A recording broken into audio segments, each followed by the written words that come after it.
Welcome everyone to day 9 of Advent of Code. Today we'll be revisiting our encode computer that we have programmed in previous days. We'll be adding some more functionality, and let's begin. So, the first functionality that we need to implement is a new parameter mode. Parameter mode we are implementing today is relative mode. The difference between relative and the other parameter modes like position mode is that relative mode will access memory based upon the current relative base. So if the current relative base is 50 and the relative mode parameter is -7, we will be accessing memory address 43. In addition to our relative mode, we need to also implement opcode 9, which is what adjusts the relative base. Lastly, there's two more things we need to do that we need to kind of adjust our encode computer to be able to support. So the other capabilities we need to implement is that there is now computer memory. This part I'm still a little fuzzy on what it's saying, but basically there is now memory beyond the initial program. This memory starts at value 0 and can be written to like other memory. That's the part that I'm a little confused by, is that now whenever we access something, we're only accessing it via the memory, unlike past times when we were actually accessing it via in the program. Not sure, but I guess we'll find out. Yeah, and then lastly, the computer needs to be able to support large numbers. Specifically, they have one that outputs a 16-digit number. Yeah, that's gonna take me some thinking, but before we get to those two bits, because those will take a little bit of thinking and whatnot, let's start with the first two. Specifically, let's start with the first opcode 9. So we'll need one more case down here. Before I begin, I guess I should say I have done some basic code into day 9. This is just what I've done in past days. Create a scanner, read the program in, create our encode program, and now we have a while loop that runs as long as the current program isn't halted. And this is how we have to do input for this, because again, there is no outputs. We need to be able to set the inputs via this method here, but we'll get to that in a bit.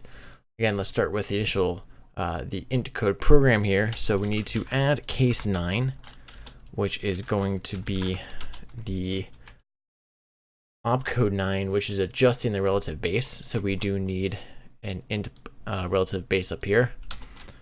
Private int relative base, and I'm actually going to move this down here with the params and param modes. Okay, and what it'll do is we will increment PC plus 2, because there's only 2, and let's see, it will basically take in the parameter. We will be treating it as a number, so parameters 0 is just straight up the PC plus 1, and we will be doing this dot relative base plus equals params 0, and that should be all we need to do this opcode. Now what we need to do is in this get value for param mode, we no longer can use a boolean for here. We have to change this to an int, and this is going to be still position mode. So we'll start off position mode. I believe position mode is 0. Okay. 1 is the opposite. Okay, so 0, and this is going to be position mode equals 1. Else down here, we'll be returning this, but we will be returning the relative base plus that. I believe. Hopefully that's correct. Okay.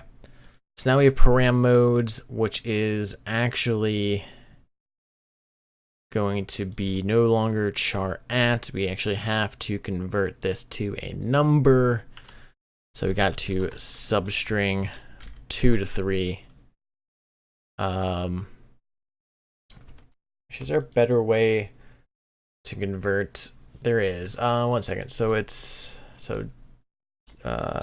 ASCII table. So if you don't know char at, the chars in Java are just the ASCII table number for that character. So I don't know off the top of my head.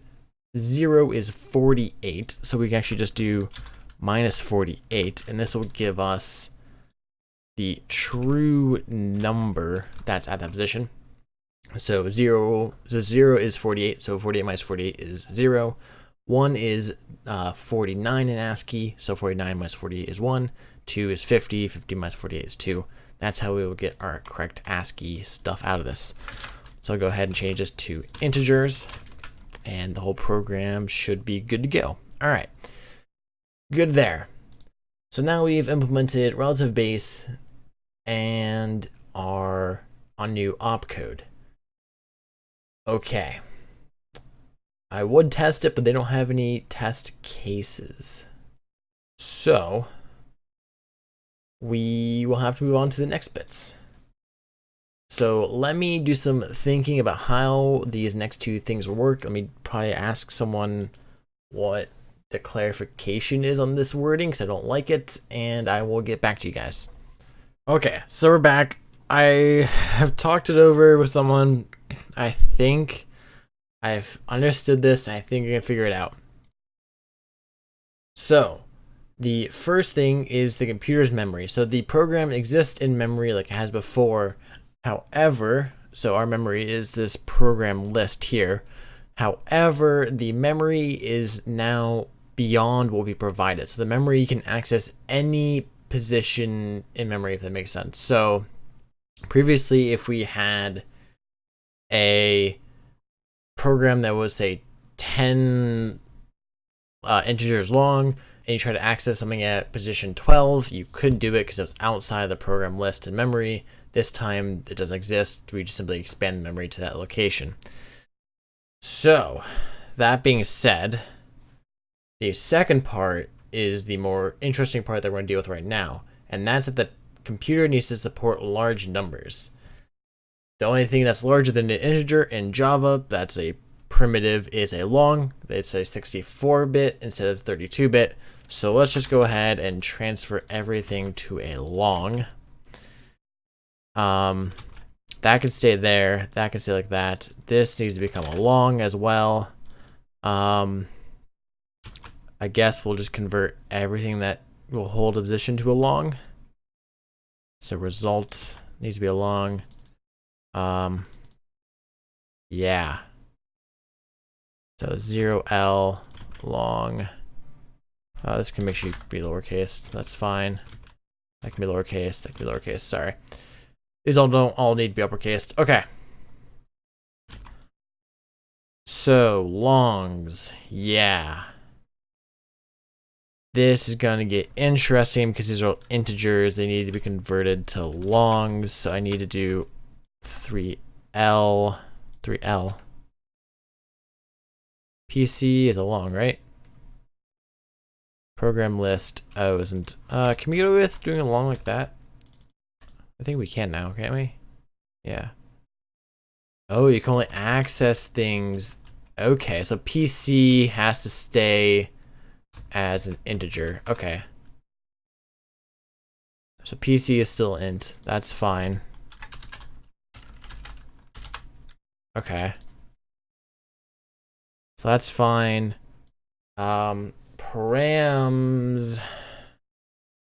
I guess we'll just have to convert params to, yeah. What's the convert things down to an integer? So this will be cast to an int. Some down casting we'll do. So Yeah, anytime we access something, we gotta cast it down to an integer. That's fine.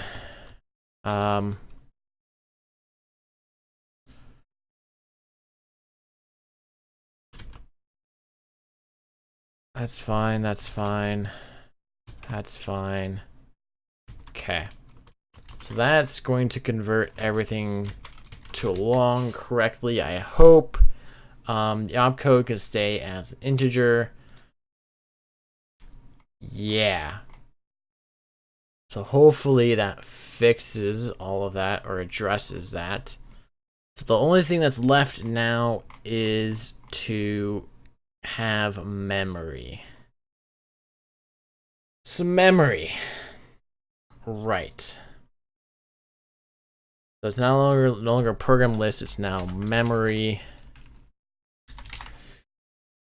And I'm trying to think, how do I want to like I don't know. So this is all gonna become memory. That's fine. 1 second. Oh, also, real quick. One thing I forgot to do that makes sense is that we are accessing the relative. We are calling the memory location there. Actually, we calling it. Okay. Okay, yeah, so we are. This is how it's going to go because we got access to memory. So this, yeah, okay. So relative base is integer. This needs to be converted to an int as well, and that should be our correct memory. So now we have memory. So what we can do is, I wonder, is actually, I've never done this before. Is there like an arrays helper method to like put one array into another? It's a bunch of search stuff. It's a copy of range. Actually, I wonder if we did copy of. So we do copy of program list, we do memory,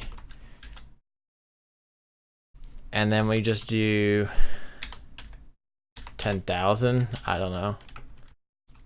I guess technically it would be like integer max length, but let's just try that. I don't honestly know, because ideally you would have some way to know the memory, but I don't know. For right now, this will work enough. We can kind of adjust this. I hope this works. All right, so let's go ahead and do some of their test program stuff. Oh, one thing I do need to do is after we execute, we need to provide an execute. We need to provide an output as well. So we have program list here. So this is going to be long. This is now long parse long. There we go. So now that one works. Okay. So I believe what we have to do is actually dayset was probably broken now, isn't it? Yeah, dayset was broken. Oh well. Let me think. So for output, this is where output gets kind of confusing. We need to provide it some sort of output. I think what we can get away with is in execute, give it a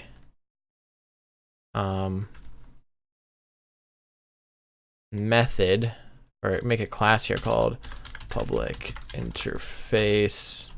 Let's make a static interface output. Oops. And have a public void write method. And yeah, and this will take in a string, or take in a long out. Don't need that. I guess don't need that. Okay. So what we can do here is an execute take in an output. we no longer need this last output. And what we can do is simply call output. We just do out right and we give it the param. And what we can do then is in here in day 9, we just can do a nice little lambda with out, and I guess for this case we'll just do system.out.println out.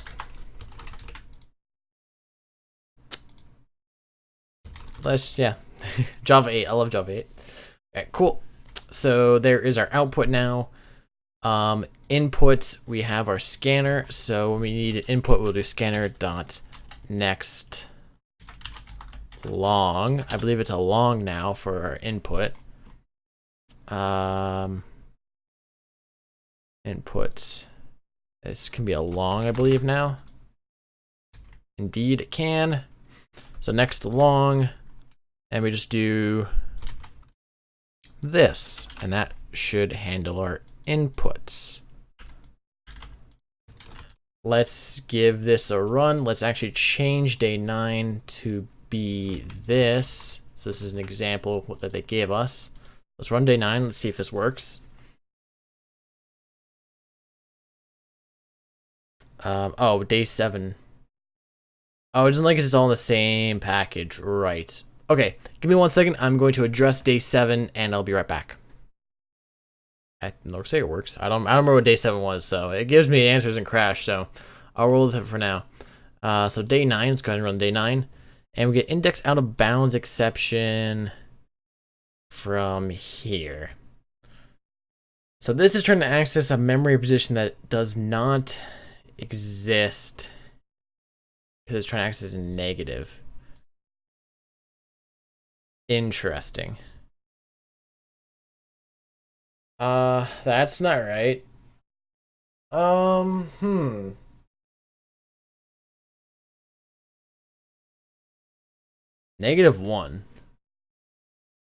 Really? What's, is it really -1 at memory PC +1? Oh, you know what? We're incrementing PC in the wrong place. That might help to not increment PC before we access these values. There we go. That looks much better to me. Let me remove these outputs to help us with the visual. Where is the other output I had? It was right here. This should all be in column form like this. So yeah, 109, 1, 204, -1. That looks all correct to me. All right, so let's reset this back to our program. Run it. And we're still somewhere hitting an infinite loop, I guess. Oh, you know, it's probably asking for input. Hold on. System.out. I should probably prompt the user to input something. Because I think this asks for input. Yes, we provided input. My bad. Input 1. Hey, look at that. There we go.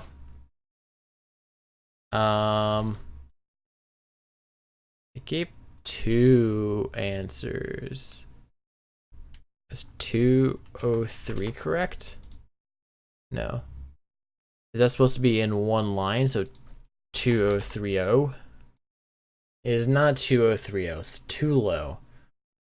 Okay. So this is the only output we get when we do input 1. Is that what we're doing?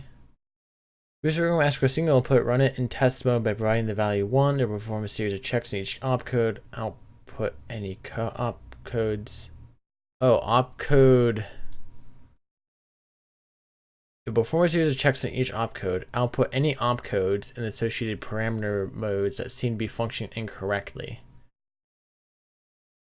So 203 doesn't work. Okay, so I've been thinking, and I think I know what the issue is. I'm pretty sure the issue comes with the setting here, and that this doesn't work for relative mode now. Let me close them out. So what I think I need to do is I think I need to use this method again here, but instead of it's going to be called get set value for param mode. It's a little confusing, I know, but remember we don't use this method for these because of the setting. You can't, this is just used for setting params, but if we call it here, we provide the param mode, and then we also provide it PC. By default, 0 and 1 just return this.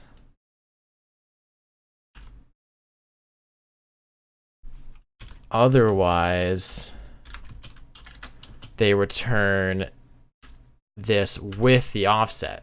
Because again, we don't want to do that last memory access because we want to set what's at that memory position, not what, not get the value of the position. So I think what we should do is instead of calling it get set, let's just call it set value for parameter mode. And then let's actually provide it long value. This way we can call it in this nature. And we don't need to return anything, it's just a void. Simply set these. So this needs to be cast to an int. And then we set it equal to value. Doesn't it need to be cast to int? Yes, it does, okay. And then here as well, set this equal to value. And I think we're good there. No return needed. Good. So let's instead, everywhere we see this whole memory bit, so like here, let's start at the very top. So here we have params2.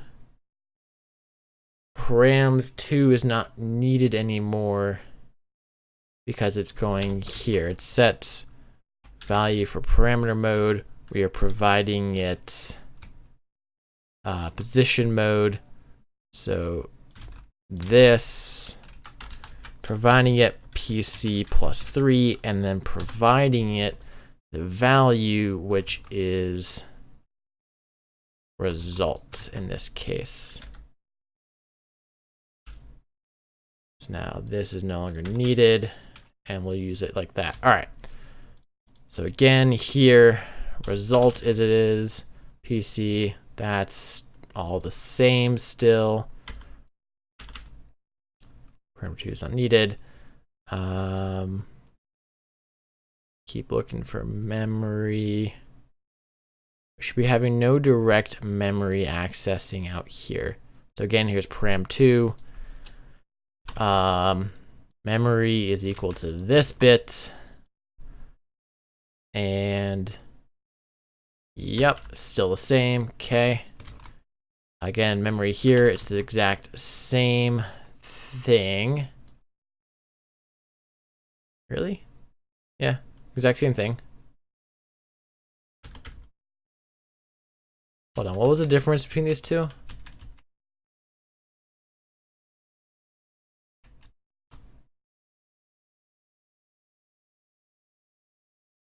Was there any difference between these two? Wait.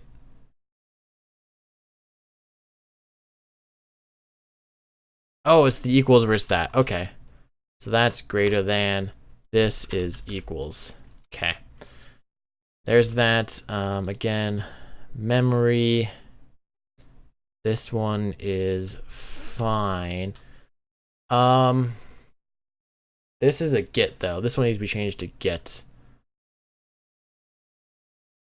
This is get PC plus 1. That's good there. And there. So then the only thing that's left for memory is right here. So this is now going to be set equal to input. Provide it PC plus 1. Provide it parameter mode 0. Don't need any of this now. And it should now all work. Please, fingers crossed, work. Provide it input 1. We get a number. We put this number into our answer. And it is right. Thank you. All right. Error, we found the issue. All right, that makes sense then. So, again, the whole setting versus getting was something, but fixed now. On to part 2. Let me read part 2 and I will get back to you guys. Okay, so part 2 is actually pretty straightforward. We just run this again, but instead of input 1, we provided input 2. We get an answer, we submit it, and we get another gold star. There we go. All right. Day 8 done. Or day 9. Day 9 done. Wrong day. That is it. So we have made the necessary changes to our Encode computer. We add another operator, or an opcode here, which is a relative mode. This sets the relative base for that mode. We added in relative mode, and we also added in support for large numbers. And beyond that, they have mentioned that the Encode computer is now working. This is the final state, so we might use it in the future, but I don't think we'll be adding, we won't be adding any more opcodes. So this should be the final state. So what I might go ahead and do is go back to the previous days and try to implement this Encode program interpreter here in those previous days and see if I can get them to work with this. But anyways, that is it for today. I will see you guys all tomorrow for day 10.